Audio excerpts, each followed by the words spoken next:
Hello friends, इस video में हम ETF के बारे में बात करेंगे। वहाँ इंडिया में बहुत सारे ETF अवेलेबल है। इक्विटी है, गोल्ड है, ग्लोबल ETF है और भी कई तरह के ETF है। अगर आपको म्यूचुअल फंड में भी इन्वेस्ट नहीं करना है और स्टॉक मार्केट में भी आपको कॉन्फिडेंस नहीं है कि क्या लूँ क्या नहीं लूँ और मेरे लेने के बाद मुझे नुकसान नहीं हो जाए या कोई पर्टिकुलर शेयर में कोई ऐसी बैड न्यूज़ नहीं आ जाए कि वो शेयर ही गिर जाए। जैसे वोडाफोन बहुत अच्छा शेयर था, सुज़लॉन बहुत अच्छा शेयर था, बहुत ऊपर के भाव में सुज़लॉन चला करता था। 125 रुपये से सुज़लॉन 2 रुपये आ गया। ये तो 2 रुपये से वापस अभी 70 रुपये हो गया, लेकिन कई सालों तक उसने बहुत ही बड़ा नुकसान इन्वेस्टर्स को दिया है। और आप लोगों को नहीं समझ में आ रहा है, किसी को नहीं समझ में आ रहा कि मैंने आज पर्टिकुलर एक स्टॉक लिया, कल नीचे आ गया तो क्या होगा। तो उस ऐसे लोगों के लिए ETF बहुत अच्छा है, क्योंकि ETF जो है, ETF का मतलब सपोज आप निफ्टी का ETF ले लीजिए। मुझे जो सबसे अच्छा ETF लगता है, वे दो ETF मुझे सबसे अच्छे लगते हैं। एक है निफ्टी ETF, एक है गोल्ड ETF। तो निफ्टी ETF, जैसे निफ्टी इस वक्त 24,360 चल रहा है, तो 24,360 में आप ETF खरीद सकते हैं।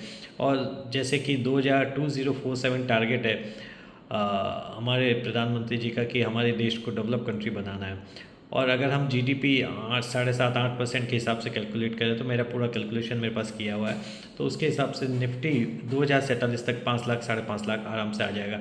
इसके अंदर आप चाहे जितनी तेज़ी का भी बुल मार्केट भी हो सकता है, बियर मार्केट भी थोड़ा सा हो। बियर मार्केट एग्जैक्टली नहीं आता, लेकिन थोड़ा बहुत मार्केट में क्रैशेज आते हैं किसी ना किसी वजह से, इलेक्शन की वजह से, कोई ग्लोबल कारण होता है, कोई जियो पॉलिटिकल इश्यूज़ होते हैं, ये वगैरह कोई भी होते हैं। तो आप मंथली SIP करते रहिए। ETF gold sorry Nifty ETF आप खरीदते रहिए, खरीदते रहिए, खरीदते रहिए। हर महीने एक फ़िक्स अमाउंट डिसाइड कर लीजिए वो आपको खरीदना। लेकिन जब भी कभी बड़ा क्रैश होता है, मार्केट गिरता है, जैसे इलेक्शन के रिजल्ट के दिन 4 जून के दिन मार्केट गिरा था, उस दिन अगर आप एक ETF लेते हैं तो उस दिन आप 10 ले लीजिए। आपके पास अगर पैसा अवेलेबल है तो उस दिन बहुत बड़ी क्वांटिटी में ETF खरीदिए, ताकि आपका एवरेज बहुत नीचे आ जाएगा। अगर आज 24,000 ये मार्केट चल रहा है, तो आप 24,000 पर खरीदना शुरू करेंगे, लेकिन आपको अगर 20,000 इसमें इसका एवरेज प्राइस लाना है, तो जब भी मार्केट क्रैश हो तब आप बड़े क्वांटिटी में ETF खरीदिए। और जो आपने बड़ी क्वांटिटी में ETF खरीदा है, उसको बाद में थोड़ा सा ऊपर जाने के बाद उसमें से आधा बेच के प्रॉफिट बुक कर लीजिए, तो आपका जो एवरेज प्राइस है वो धीरे धीरे कम हो जाएगा।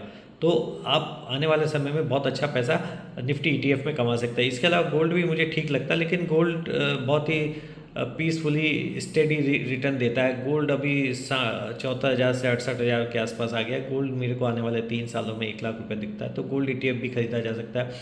तो मेरा ही मानना है कि Nifty ETF, gold ETF definitely buy करना चाहिए। ये आपको किसी भी तरह का टेंशन से बचाता है, कोई स्ट्रेस रहता नहीं है। और जिस दिन मार्केट गिरे उस दिन आपको दुखी नहीं होना चाहिए, उस दिन खुश होना चाहिए कि आज मुझे सस्ते में लेने का मौका मिल रहा है। लोग हमेशा डर जाते हैं, क्रैश होता है तो लोगों को लगता है अरे मार्क मेरा ये नुकसान हो, बल्कि क्रैश के अंदर तो मुझे बहुत खुशी होती है, क्योंकि बहुत सारी अच्छी चीज़ें सस्ते भाव में लेने के लिए मिल जाती है। वो प्राइस आप वापस देख भी नहीं सकते, सपनों में वो प्राइजेज आते हैं। तो ऐसे ऐसे प्राइजेज आते हैं क्रैश के अंदर जो आप बिलीव ही नहीं कर सकते। और जब आप में अगर हिम्मत है और आपने ले लिया, तो आप बहुत बड़ा पैसा बनाते हैं। क्रैश में ही हमेशा बड़ा पैसा बनता है, नहीं कि तेज़ी की मार्केट में, बुल मार्केट में पैसा बनता है। क्रैश का मतलब मेरा BS मार्केट से नहीं है, जब कभी 1 दिन 2 दिन 5 दिन 10 दिन के क्रैश आता है उसमें, क्योंकि इंडिया का GDP धीरे धीरे धीरे आगे बढ़ना है, डेवलप कंट्री बनना, तो हम इसमें पैसा बना सकते हैं। तो इसलिए आप, लेकिन जो भी आप इन्वेस्ट कर रहे हैं, अपने फाइनेंशियल एडवाइजर से सलाह लीजिए। ये मेरे अपने व्यूज़ है। Thank you, take care, bye, take care. So